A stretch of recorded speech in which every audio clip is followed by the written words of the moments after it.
Bonjour à vous tous, nous voilà de nouveau pour nous connaître davantage, pour apprécier tout ce que nous possédons, pour aller chercher nos richesses intérieures et évidemment pour les donner, pour les offrir à tout le monde. L'homme présentement non seulement va se transformer, mais il va se transmuer. Qu'est-ce que ça veut dire? Ça veut dire que la vitesse intérieure, le taux vibratoire de tout va s'accélérer, va complètement changer. Et ça nous permettra évidemment d'être en relation avec l'univers, de capter des choses qu'on n'a pas captées auparavant. Ça nous permettra tout simplement de vivre une vie nouvelle. Et il y a quelque temps, nous avons parlé que la première des conditions pour faire ces études sur nous-mêmes, sur l'univers, c'est d'accepter le monde invisible. Car ce monde invisible, en réalité, il va être très visible bientôt. Imaginez un enfant qui ne voit pas tous ceux qui s'occupent de lui. Un bébé qui n'est pas du tout conscient, même pas de sa famille. À peine il capte certains éléments, certains courants de sa mère qu'il reconnaît, mais les autres, il ne les connaît pas. Alors, il n'est pas tout simplement conscient, mais il y a voilà un monsieur qui apporte du lait jusqu'à la maison, il y a un autre qui s'occupe du chauffage, il y a un troisième qui s'occupe de l'eau, il y a un quatrième qui s'occupe de la température, d'autres choses, et tout ce monde qui travaille pour lui, eh bien, ils sont là, mais il ne les connaît pas, il n'est pas conscient. Et pour nous, il y a des millions et des millions de créatures qui travaillent partout dans le laboratoire divin, dans la nature, et qui s'occupent de nous, mais nous ne sommes pas conscients. Imaginez seulement pour la nourriture. Nous parlerons bientôt de l'alimentation, de la nutrition, qui devient assez importante parce que nous voulons tous nous diriger vers la vie spirituelle, qui demande certaines hygiènes, qui demande certains choix, qui demande certaines choses qu'il faut savoir un peu plus. Alors seulement pour préparer les aliments, il y a des créatures superbes, d'une minutie et d'une finesse inimaginable qui préparent chaque chose à part. Imaginez la carotte qui est si belle. Il y a tant de sucre, il y a tant de sel, tel sel minéral ou quelque chose d'autre, une telle forme, ce n'est jamais démesuré, c'est toujours bien. Vous imaginez les betteraves. Dans les betteraves, qui nous représentent la Terre, aussi, il y a des couches, il y a du magnétisme, il y a le centre, il y a toute cette structure qui, par sa couleur en plus, nous présente toute une qualité. Mais nous ne connaissons pas ni nos aliments, ni les êtres qui les préparent. Et pourquoi il y a un aliment qui est acide, et pourquoi il y a un autre fruit qui est sucré, et pourquoi il y a quelque chose qui est piquant, et pourquoi il y a autre chose qui est amer. C'est que chaque aliment est lié à une planète. Et de cette planète, il capte une qualité. Eh bien, c'est la même chose pour les êtres. On va s'amuser un jour. Vous allez trouver que vous avez un tel ami qui est toujours plus piquant que l'autre. On dit, il passe des épingles. C'est ça qu'on dit? Passer des épingles ou donner des épingles, je ne sais pas exactement le verbe, mais en tout cas c'est lié aux épingles. Ça veut dire quelqu'un qui aime piquer, quelqu'un qui a du plaisir de piquer les autres. Alors c'est qu'il est plus lié à une certaine planète et que voilà, il devient piquant. D'ailleurs, tout ce qui est piquant, comme nourriture, c'est lié à Mars. Tout ce qui est acide, c'est lié à Mercure. Tout ce qui est douceur sucrée, c'est lié à Vénus. Alors que même parmi les humains aussi, certaines qualités sont travaillées plus et ça donne une prépondération, une prédominance d'une qualité plus que d'une autre. Et que voilà, à travers les objets, à travers les choses, à travers tout ce qui nous entoure, que nous allons nous découvrir nous-mêmes. Et ce que nous avons dit la semaine passée, que l'univers entier est composé de certains degrés de conscience, de degrés de qualité, de degrés évolutifs, alors à travers ces degrés aussi, nous allons découvrir qu'ils sont en nous et qu'ils se présentent comme des qualités. Et quand on a regardé une image qui était liée aux 7 esprits devant le trône, nous avons vu ces êtres sublimes comme des sphères présentées par des couleurs différentes. Et que voilà, il y a le rouge, il y a l'orange, il y a le jaune, il y a vert, bleu, violet, indigo. Et ces mêmes boules, quand nous les présentons, mais d'une autre façon, quand nous les présentons comme un cône, quand nous les présentons, d'ailleurs c'est la même chose, seulement il faudrait les poser dans cette position, verticalement et non horizontalement, alors ça va former un cône, une pyramide. Et sur cette pyramide, nous nous trouvons, elle nous représente. Alors les 7 esprits devant le trône, ce sont les esprits quelque part aussi, mais en réalité, ils sont en même temps en nous, parce qu'ils sont présentés comme des qualités, Tout à l'heure, nous allons voir la structure de l'univers kabbalistique où les 10 hiérarchies célestes représentent aussi des qualités différentes. Alors, sur cette image que vous voyez, chaque couleur représente une qualité. Mais cette qualité, elle est en nous. Alors, nous pouvons être les exemples, les échantillons, les manifestants d'une couleur, d'une qualité. Par exemple, toute spiritualité qui se manifeste en nous, toute vérité qui se représente en nous, ça va s'exprimer par la couleur violette. La couleur violette qui a les vibrations les plus élevées, les plus intenses. Alors tout ce qui est le plus intense en nous, d'une spiritualité extraordinaire, tout ce qui est lié au monde supérieur, ça va s'exprimer en nous par la couleur violette. Évidemment, si cette qualité elle est un peu plus affaiblie, s'il s'agit des inspirations nobles, de non-vol, très nobles, très élevés, mais on n'arrive pas encore à rejoindre, on n'arrive pas encore vraiment à capter ce monde supérieur, eh bien ça va être une couleur violette, mais un peu plus affaiblie, un peu plus mélangée avec quelque chose d'autre. Mais notre vraie spiritualité, notre intensité intérieure, notre mysticisme, l'âme même, elle va s'exprimer par cette couleur qui est extrêmement intense. En nous-mêmes, par exemple, quand nous sommes agressifs, quand nous sommes un peu guerriers, eh bien tout ça, ça va s'exprimer par un vert, par un rouge désagréable. Et quand c'est une couleur rouge agréable, ça va être une couleur qui nous donne le plaisir de vivre, qui nous donne une vitalité, une vie, on va être des bons vivants, quelque chose qui est très attachant à la vie, qui est très vital, mais le degré quand même de la spiritualité n'est pas très très élevé.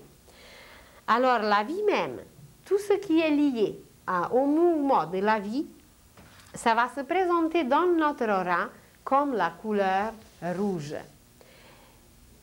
Et évidemment, une qualité plus supérieure, une recherche du sens de la vie. Quand nous commençons à rechercher quel est le sens de la vie, c'est comme si on pénètre davantage dans cette couleur et on la mêle un peu avec la couleur de l'âme qui est blanche. Alors quand nous y ajoutons un peu, ça va donner un rose. Ça va donner un beau rose, un bon mélange de l'âme et de la matière. Une recherche plus profonde. Et quand nous voulons garder seulement pour nous cette recherche, nous ne voulons pas partager avec les autres. Ça va former une couleur orange, c'est la couleur des séparatistes, d'une philosophie trop individuelle. Ça veut dire on veut avoir quelque chose, on veut être éclairé, mais seulement pour nous-mêmes. On veut être assez indépendant de tout, mais aussi la couleur orange, c'est le courage, c'est la curiosité, c'est tout ce qui nous permet à découvrir, à dévoiler, à aller chercher les connaissances, et puis après, ou les garder pour nous-mêmes, ou les donner. Quand nous les donnons aux autres, la couleur orange se transforme en or. Alors, c'est la couleur solaire, mais quand nous la gardons pour nous-mêmes, elle reste toujours, quand nous nous séparons du reste, elle va rester orange, mais quand nous l'offrons aux autres, nous la transformons en or. Ensuite, tout ce qui est lié à notre intellect, ça c'est notre propre pyramide. C'est en nous-mêmes que nous possédons toutes ces couleurs et que nous les exprimons. Quand nous réfléchissons beaucoup, quand nous analysons beaucoup des choses, quand nous sommes centrés sur l'intellect, alors le mot réfléchir, ça veut dire refléter quelque chose, c'est ça? Le mot réfléchir, c'est réfléchir la lumière, c'est refléter la lumière. En réalité, réfléchir, c'est d'essayer d'atteindre la lumière parce que notre propre lumière n'est pas encore assez grande. Alors, tous les rationalistes, tous ceux qui réfléchissent, tous ceux qui aiment l'analyse, voilà, c'est la couleur jaune qui va exprimer tout ce travail intellectuel. Il est merveilleux, il est indispensable, mais là aussi, il ne faut pas garder trop seulement pour nous cette couleur, cette qualité plutôt, parce que ça va nous couper des autres, ça va créer un égoïsme, un jaune assez laid qui ne se laisse pas mêler avec les autres, qui est trop individuel, qui est trop rationnel, trop réfléchi, mais seulement pour nous-mêmes, ça va se transformer en un jaune très criard, un jaune dérangeant. Tandis que quand on est souple, quand on accepte le jaune des autres, c'est la pensée des autres. Alors quand nous acceptons la pensée des autres, eh bien, ça devient la couleur du blé, ça devient la couleur du miel. La couleur du blé, eh bien, c'est d'offrir, c'est de se donner, c'est de se laisser pétrir, c'est de se laisser broyer comme le blé. Il y a toute une science sur le blé, qui est un élément extraordinaire, qui est l'élément de la sagesse. Alors, cette couleur jaune qui est très belle, quand nous la partageons avec les autres, quand nous faisons d'une analyse une bonne synthèse. Le pain, c'est une synthèse. Alors, analyser, c'est de compter le blé. Il faut tant de grains pour faire le pain. Alors, le blé, c'est jaune, c'est l'analyse, et le pain, eh bien, c'est la synthèse, c'est la couleur du blé, c'est la couleur qui nourrit.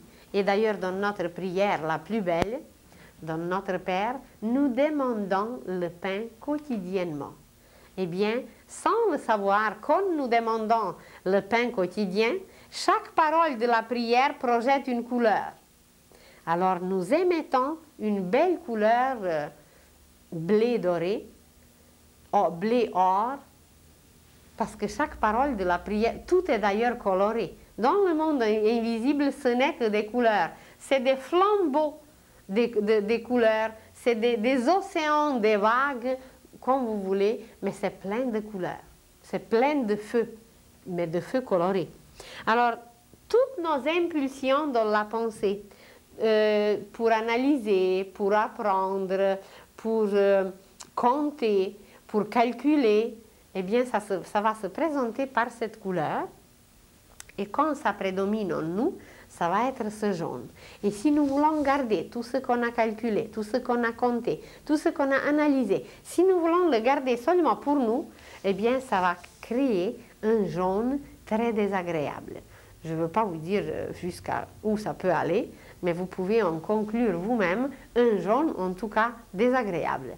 Tandis que si nous voulons partager nos connaissances, si nous voulons partager notre blé, bien évidemment, ça va se manifester comme une couleur extrêmement agréable, une couleur très belle, presque transparente, miel, blé, or, une très très belle couleur. Et chacune de nos pensées qui est partagée avec les autres, une pensée de donner, une pensée d'offrir, eh bien ça va être lié avec cette couleur dans notre propre pyramide. Ensuite, tout ce que nous emmagasinons, qui se présente comme du matériel, tout ce que nous cherchons et que nous déposons en nous, et que nous pouvons l'utiliser par la suite pour la croissance, pour l'expression, pour la manifestation. Ça se présente en nous comme la couleur verte, qui est la couleur de l'économie. Ça veut dire si nous sommes des bons économes, si nous nous faisons des bonnes réserves, pas pour les garder pour nous, mais pour les diffuser, pour les distribuer. Alors par la suite, ça va donner une très belle couleur verte. Et si nous observons bien la nature, regardez comment dans la nature cette couleur prédomine. Parce que la nature, c'est la circulation de l'univers. C'est la circulation, et dans cette circulation, on ne peut rien garder pour soi, il faut toujours tout donner. Mais regardez le cœur, imaginez que le cœur décide de garder le sang pour lui, qu'il n'envoie nulle part. Eh bien, on va mourir, évidemment. Alors, dans cette circulation de la nature, la couleur verte représente justement la bonne économie, le bon équilibre, la bonne croissance. Et puis, dès que cette circulation arrête, eh bien, ça se dessèche.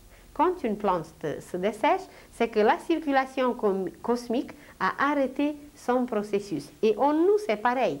Même si, à un certain âge, physiquement, un jeune homme ou une jeune fille ont arrêté de pousser, de grandir, de croître. Mais ils commencent à croître en sagesse. Alors, c'est qu'il y a toujours quelque part une croissance si nous savons bien utiliser cette qualité. C'est la qualité d'utilisation des richesses intérieures. C'est par cette qualité que nous emmagasinons des choses et qu'intérieurement, nous devenons des riches. Car intérieurement, en réalité, nous sommes très riches. Si nous avons travaillé les qualités, si nous avons travaillé les vertus, c'est là la vraie richesse qui dure, même si on part de la terre, ça continue pareil. L'âme les possède pour toujours. Alors la couleur verte exprime cette bonne économie. Et si nous regardons l'économie du monde aujourd'hui, eh bien, elle ne projette pas la belle couleur verte parce que l'économie mondiale, elle se dessèche. La circulation cosmique n'y est pas et c'est pour ça que la situation économique dégringole. Mais bientôt, là on est en hiver de notre civilisation, mais bientôt elle va reprendre et tout va bien aller. Alors ensuite, en chacun de nous, intérieurement,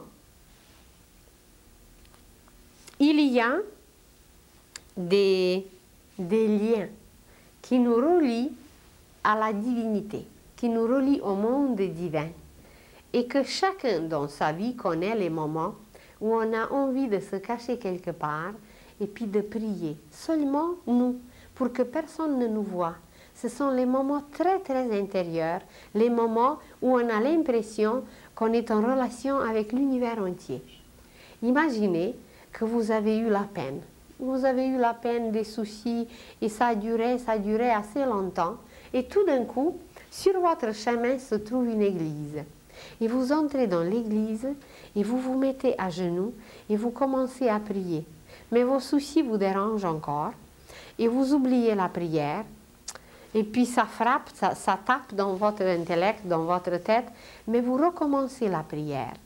Et que voilà, vous arrivez jusqu'à la moitié, mais là, les soucis reprennent et vous oubliez la prière. Mais pour la troisième fois, vous avez réussi à la finir. Et tout d'un coup, vous vous sentez tellement bien. Il y a quelque chose qui est parti, qui s'est libéré en vous. Et puis, vous regardez autour si personne ne vous voit. Il y a une petite larme libératrice qui vous libère de tout et vous vous sentez très bien. Et c'est un moment où vous êtes liés, où nous sommes liés intérieurement avec l'univers entier, où Dieu nous parle. Car en réalité, Dieu nous parle dans les moments très silencieux. Alors tous ces moments de silence intérieur, d'une harmonie intérieure, qu'il y a un équilibre qui s'est installé intérieurement et qu'on le ressent. C'est un état musical. Et c'est lié à ce bleu, c'est la couleur de la religion, c'est la couleur de philosophie, c'est la couleur de l'harmonie, c'est la couleur de paix. Alors un bleu très profond qui nous permet de vibrer intérieurement et on n'a pas de parole. On n'a plus rien à dire, on peut d'ailleurs rien exprimer par la parole, tellement c'est intense à l'intérieur. Alors ça propage une couleur très belle, un très beau bleu qui se répand, Et quelquefois, vous rencontrez une personne, vous étiez tout agité, votre journée était à l'envers, vous avez reçu les factures à payer, etc. Et tout d'un coup, vous rencontrez quelqu'un et vous ressentez une paix s'installer en vous. Vous ressentez comme si c'était une musique, quelque chose de très harmonieux qui s'installe en vous. C'est parce que la personne qui est en face, la personne dégage beaucoup de cette couleur, elle nous envahit par cette couleur harmonieuse et que voilà, ça nous harmonise, ça nous berce. Et même, il se peut, si nos dérangements étaient très grands, que vous allez commencer à bâiller et que vous allez vous sentir tellement bien que vous avez envie presque de vous laisser bercer par cette personne, tellement elle est calme, tellement elle est paisible, tellement elle nous envahit par sa musique, par tout ce lien avec l'univers. Il y a quelque chose d'imperceptible, mais c'est là. Alors c'est ce bleu qui est là. Ça nous arrive comme ça de temps en temps de le percevoir. Mais imaginez les êtres qui vivent constamment dans cette harmonie. Des êtres qui vivent constamment dans une joie intérieure qui est très silencieuse, mais c'est imperturbable. Il n'y a rien au monde qui peut les déranger. C'est une joie constante, constante, constante. Alors, eux, ils vivent dans un bleu royal, dans un bleu d'une profondeur, mais dans une harmonie. Et c'est vraiment la couleur des rois. C'est la couleur de la maîtrise intérieure. Quand on a réussi à bien faire quelque chose, nous nous trouvons pour un instant dans un tel état. Nous nous sentons comme un roi, nous nous sentons comme un prêtre, nous nous sentons très très bien parce qu'on a bien fait une chose, on a bien réussi. Alors c'est la victoire aussi. Alors nous nous sentons très bien et dans ce cas, dans notre aura, il y a des couleurs, on dégage, on propage cette couleur, mais aussi, comme qualité intérieure, nous la travaillons. Nous la travaillons et voilà, toute cette royauté intérieure, toute cette noblesse intérieure. Vous connaissez par exemple des êtres comme ça, physiquement. Et nous connaissons comment on se tient. Vous avez quelqu'un qui va être toujours courbé, qui va avoir au lieu d'avoir une attitude, il va avoir une lassitude. Dans tout son corps, il y a quelque chose de mou. Il y a comme si ces os ne se tiennent pas ensemble.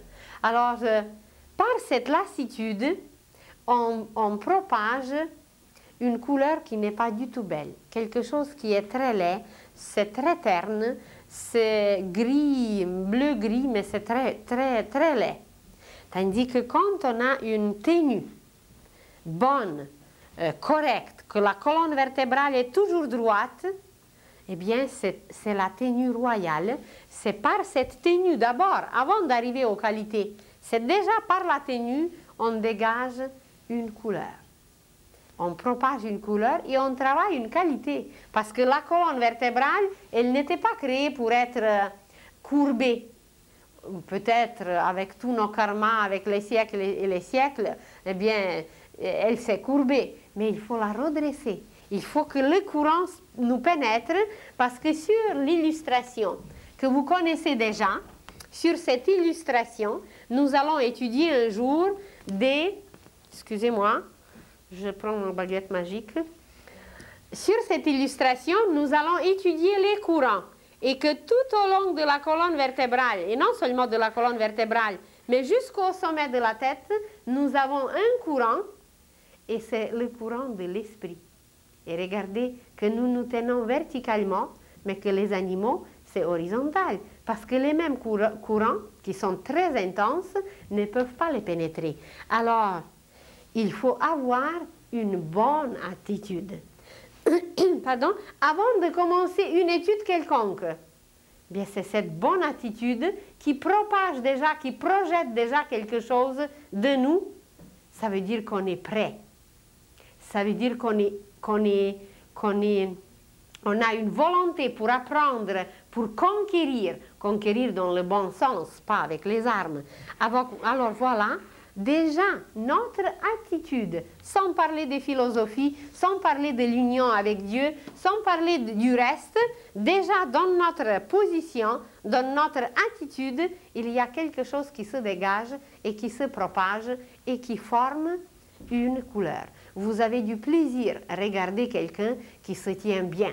Vous vous dites, oh, il a quelque chose de noble dans son attitude, dans sa tenue. Et c'est très vrai, c'est que vous captez sa couleur, c'est que vous voyez sa position qui est très belle, parce que ça dégage une belle couleur, et que voilà, tout cela ensemble nous permet de travailler des qualités, de travailler cette philosophie intérieure, d'être royal, d'être noble, d'être le dirigeant, le maître de nos propres cellules. Dans une position de lassitude, ce n'est pas possible. Parce que nos cellules, c'est des petites intelligences. Il ne faut pas croire qu'elles ne sont pas intelligentes. Vous prenez seulement l'estomac. Vous prenez seulement le système digestif, comment ça marche bien.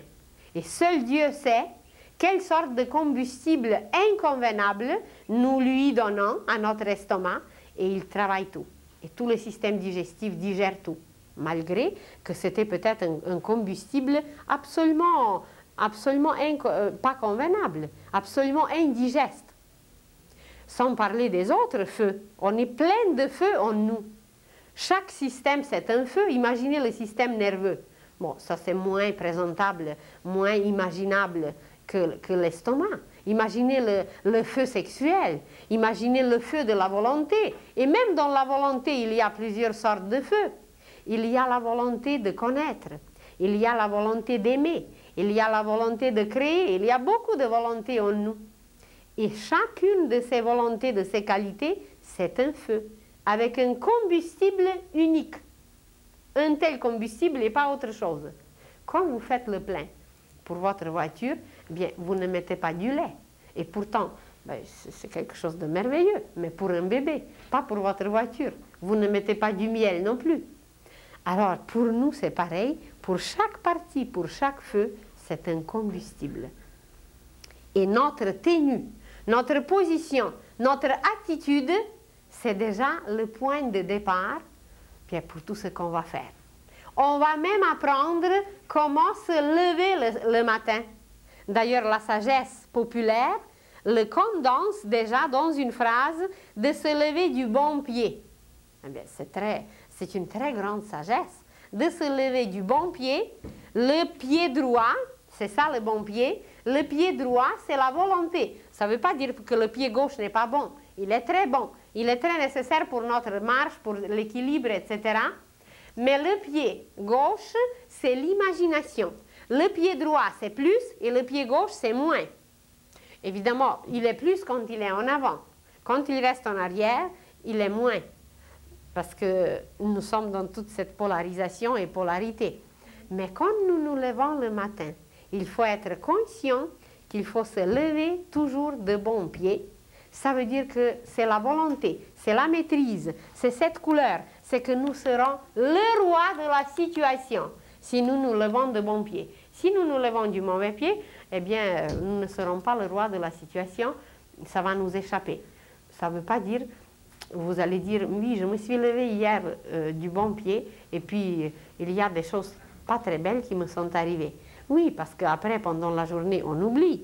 Après, pendant la journée, on ne se contrôle pas. Alors, même si on se lève inconsciemment ou consciemment du bon pied, après, on oublie, on ne se maîtrise plus. Et évidemment qu'il peut nous arriver des choses fâcheuses pendant la journée. Mais avec la répétition, avec l'exercice, eh bien, c'est nous qui avons devenir les maîtres de la situation, les rois, ceux qui dirigent tout, ceux qui tiennent les guides dans leurs mains. Parce que jusqu'à présent, on n'a pas toujours tenu les guides, ou presque pas. Et que voilà, nous revenons encore à cette couleur qui exprime le lien avec l'âme. Quand l'homme est lié à l'âme, quand nous faisons une méditation tellement profonde qu'on communique, plutôt on communie avec l'âme. Communiquer, c'est encore au niveau de l'intellect. Mais communier, c'est vraiment avec l'âme. Eh bien, nous sommes baignés dans une lumière violette. Et d'ailleurs, plus un être devient spirituel, plus une lumière violette grandit au-dessus de sa tête.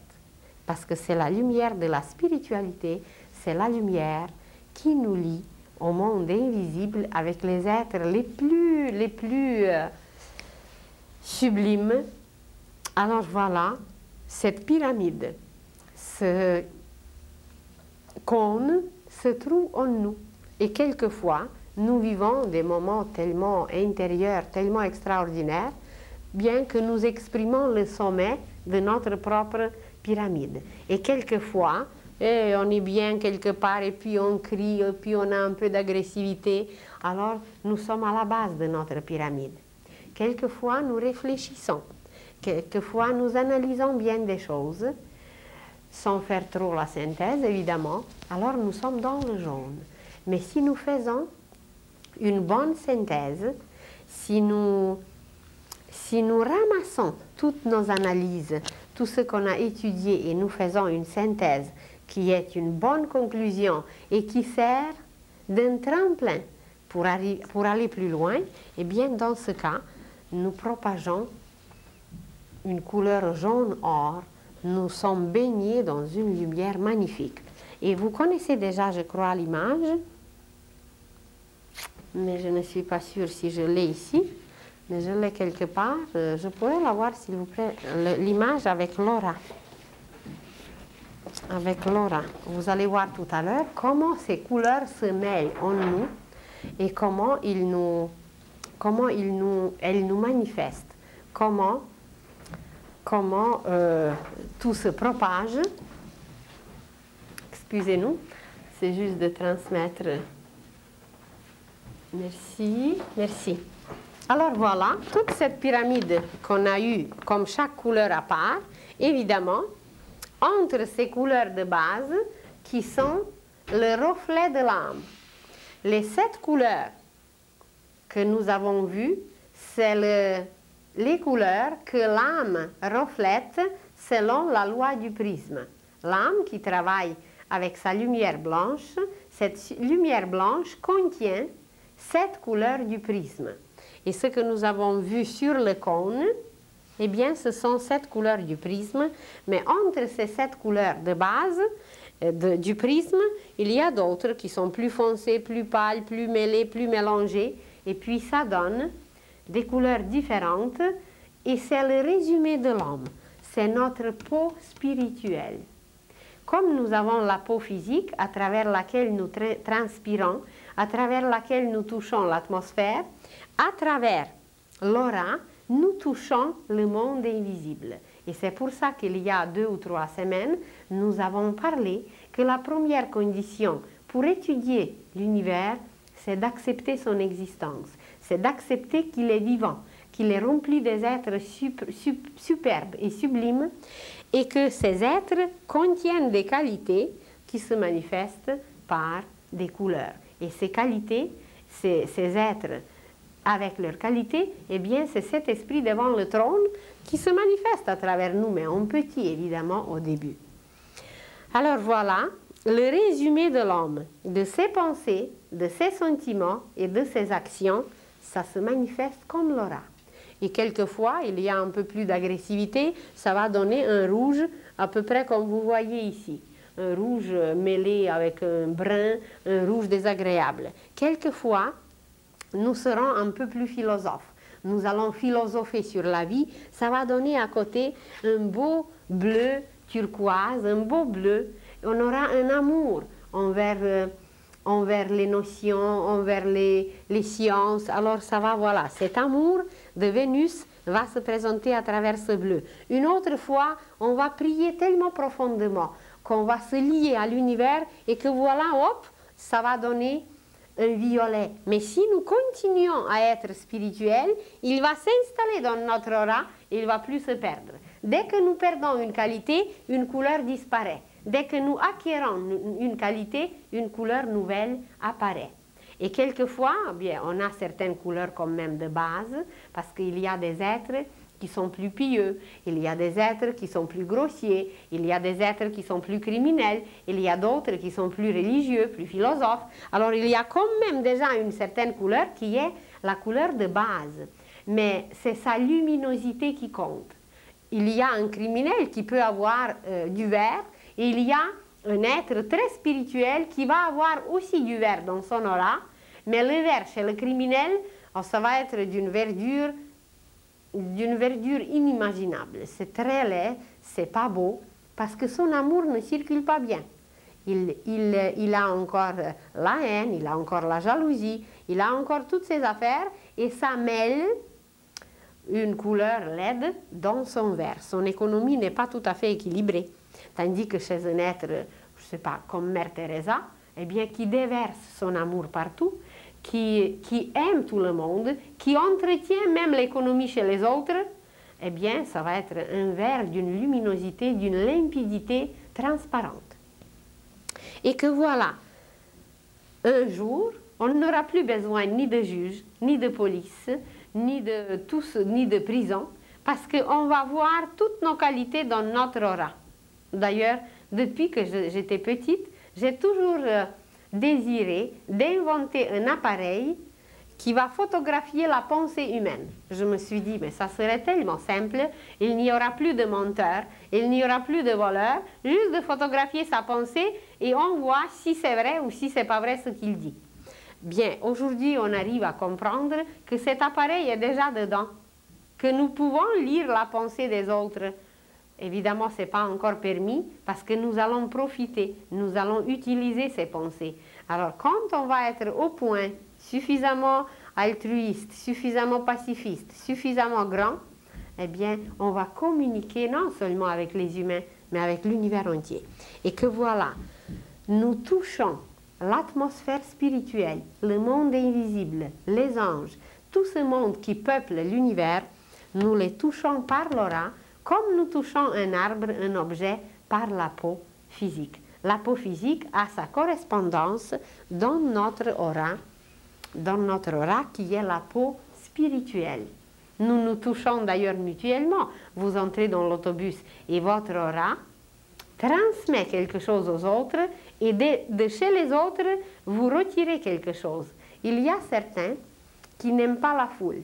Il y a certains êtres qui n'aiment pas trop aller là où il y a trop de monde. Parce que leur aura absorbe beaucoup et dès qu'ils arrivent à la maison, même s'ils sont obligés d'aller quelque part où il y a beaucoup de monde, ils sentent le besoin de se laver immédiatement, de changer le vêtement. Et ça, c'est une très bonne habitude quand vous arrivez de la ville, quand vous arrivez de quelque part où il y avait beaucoup de monde. Même si c'était les gens assez gentils, il faut changer le vêtement. Il faut se laver complètement, prendre une douche, parce que par le fait de se laver, par le fait de changer le vêtement, nous libérons de certains fluides qui peuvent être nocifs, qui peuvent nous-mêmes donner le mal de tête. Alors, ou même on peut attraper une maladie. Évidemment, vous connaissez les maladies contagieuses. Ça s'attrape d'abord à travers l'aura. Si notre aura est suffisamment puissante, il n'y a aucune maladie qu'on attrapera. Mais comme on n'est pas assez fort, comme on n'a pas travaillé assez les qualités, eh bien, c'est que la lumière de l'aura est faible, et puis voilà, hop, ça nous pénètre. Si l'aura est forte, lumineuse, ça va rejeter les microbes, ça va tuer les parasites qui veulent atteindre le corps physique.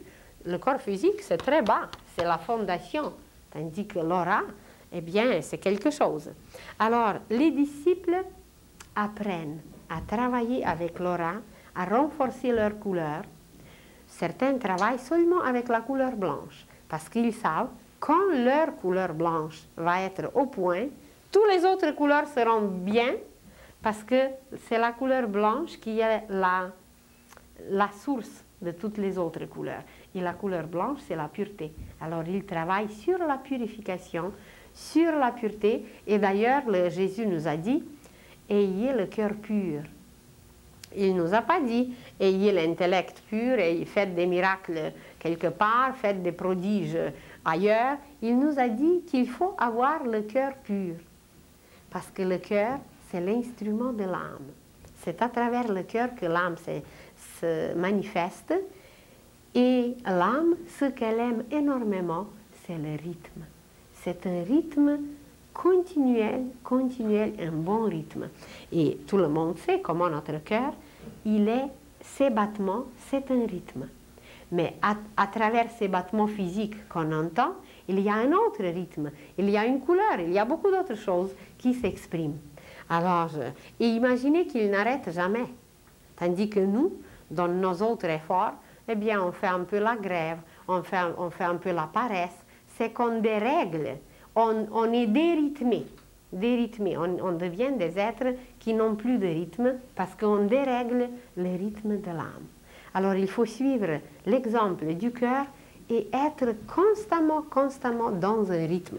Et dans ce cas, non seulement qu'on aura des belles couleurs, mais on va les rendre tellement lumineuses par un rythme constant, on va les rendre tellement lumineuses que ça va être une couleur transparente, presque or, un rouge or, un jaune or, un bleu or, tissé de l'or, tissé de lumière, parce que la lumière, c'est la sagesse. Alors on va être tellement sage, tellement connaissant, tellement puissant, que voilà, on va devenir des vrais soleils. Et la destinée de l'homme, c'est devenir un jour comme le soleil. Alors, comment renforcer l'aura? Bien, on peut travailler sur la couleur blanche, on peut travailler sur une couleur particulière comme qualité, ou sur n'importe quelle qualité. Ça va renforcer notre aura, ça va la rendre lumineuse et ça va nous protéger. Car c'est l'aura qui est la plus grande protectrice. Peut-être je vous ai déjà raconté l'exemple imaginez qu'il y a un avion qui s'écrase et que dans cet avion, il y avait 265 personnes et 264 personnes, après l'écrasement, sont introuvables, inidentifiables. Il y a une survivante ou avec quelques petites fractures. Mais c'est son aura.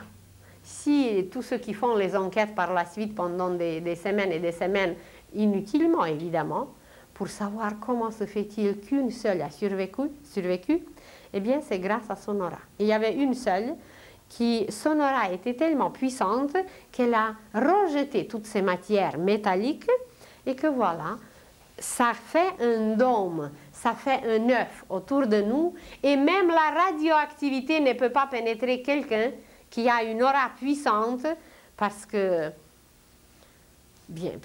c'est trop fort, c'est une lumière trop forte. Je connais quelqu'un, personnellement, qui a une aura, mais d'une puissance inimaginable. Et évidemment, avec toutes nos installations, c'est quelquefois mal commode. Et cette personne a passé à l'aéroport Kennedy aux États-Unis, la personne a passé par la douane.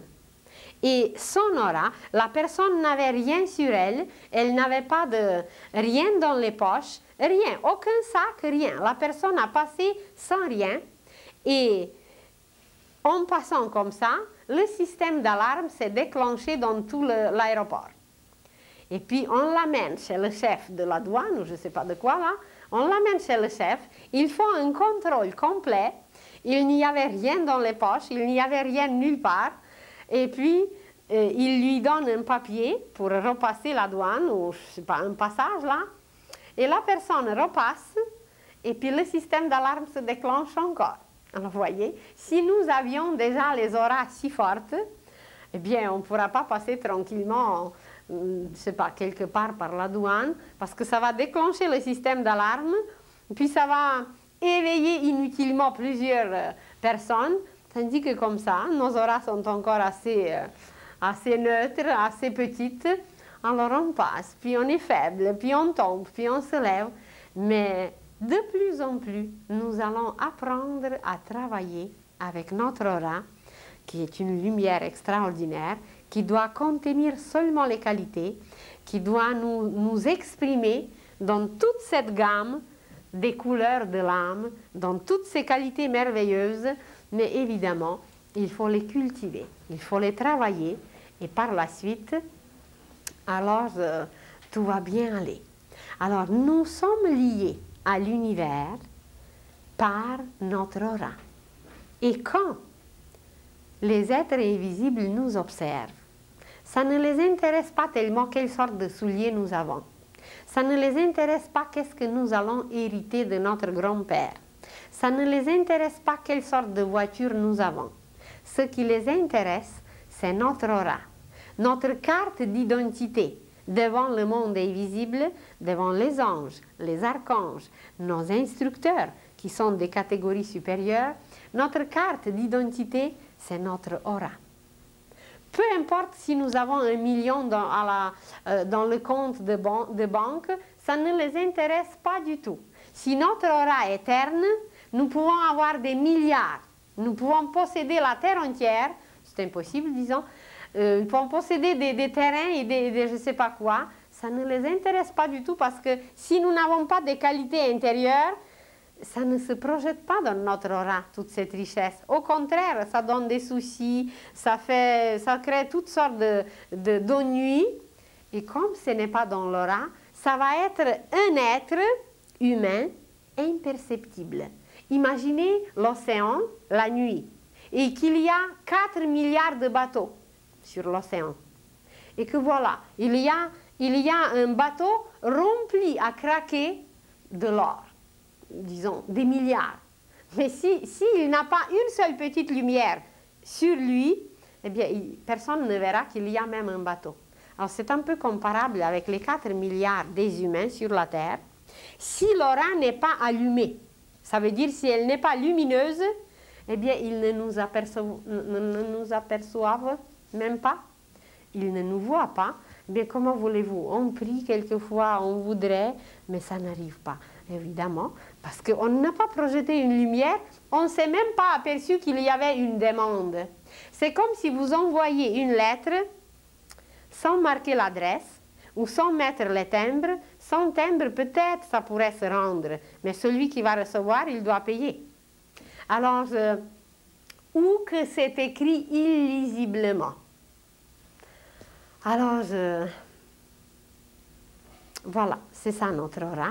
C'est une écriture extraordinaire et c'est par cette écriture que nous projetons et qu'après tout arrive. N'importe quel désir qui est évidemment valable pour l'humanité, pour la planète, pour la paix, pour l'amour, pour la réalisation de toutes les merveilles sur la terre, ça se réalise, mais il n'y en a pas beaucoup. Présentement, nous ne sommes pas encore très nombreux pour demander une vie sur la terre, mais une vie divine. Eh bien, c'est pour ça qu'il y a toutes ces sciences ésotériques, initiatiques, qui nous expliquent un peu comment ça marche pour qu'on se lance, pour qu'on s'engage dans ce travail merveilleux. C'est juste de demander. Et puis, on se croit qu'on est des chrétiens, on se croit qu'on est des intelligents. Et puis, en réalité, qu'est-ce que Jésus nous a dit? Il a dit, demandez le royaume de Dieu et sa justice sur la terre, et tout le reste vous sera donné en surcroît, ça? Eh bien, qui demande? Peut-être comme ça de temps en temps, un parmi 10 000, un parmi plusieurs qui vraiment demandent le royaume de Dieu sur la terre. Mais ce royaume de Dieu sur la terre, c'est d'abord dans notre propre terre, dans notre propre corps, et après seulement ça va s'extérioriser. Alors, si nous le demandons, eh bien tout le reste viendra comme surcroît. Mais on ne le demande pas encore, on ne sait pas qu'est-ce qu'il faut faire, comment il faut faire. Alors pour nous, comment se lier avec l'univers, comment faire? Eh bien, c'est exprimant les qualités, en exprimant les qualités, les vertus, en projetant des belles couleurs. Même vous ne connaissez pas encore beaucoup par exemple, mais vous vous dites aujourd'hui, demain, toute la semaine, toute cette année, même toute cette vie, je vais travailler sur la couleur bleue qui est la paix, qui est l'harmonie, qui est la musique, qui est tout ce qui est le plus calme, le plus beau. Alors, et vous travaillez et vous sortez de la maison et vous imaginez que vous inondez la terre entière dans une lumière bleue. Vous achetez quelque chose, une petite bougie, une petite lumière en bleu, une petite fleur en bleu, ou une violette, une couleur encore plus supérieure, et qu'en travaillant sur une couleur pure, limpide, une qualité belle, petit à petit, on va influencer, inonder, tromper dedans les humains pour que tout s'améliore. Mais comme personne n'est conscient, personne ne travaille, alors tout le monde reste dans ses misères. Et voilà, comme le soleil qui projette ses rayons jusqu'à dans notre maison, l'être humain va devenir la même chose. Seulement le soleil, qui avait au début aussi des couleurs très différentes, il a tellement travaillé ses qualités que présentement c'est or. Tout est en or, tout est lumière, lumière. Et les rayons, la lumière du soleil que nous voyons, c'est l'aura des êtres qui vivent sur le soleil. Alors, imaginez le degré d'évolution de ces êtres qui sont sur le soleil et qui projettent leur aura. Et peut-être je vous ai déjà mentionné qu'un jour nous parlerons du centre de la Terre et que le centre de la Terre est habité et que le centre de la Terre ressemble à un soleil en miniature et que de ce centre de la Terre jusqu'à la surface de la Terre, il y a des courants, il y a des couloirs, il y a des liens et la science commence à les connaître.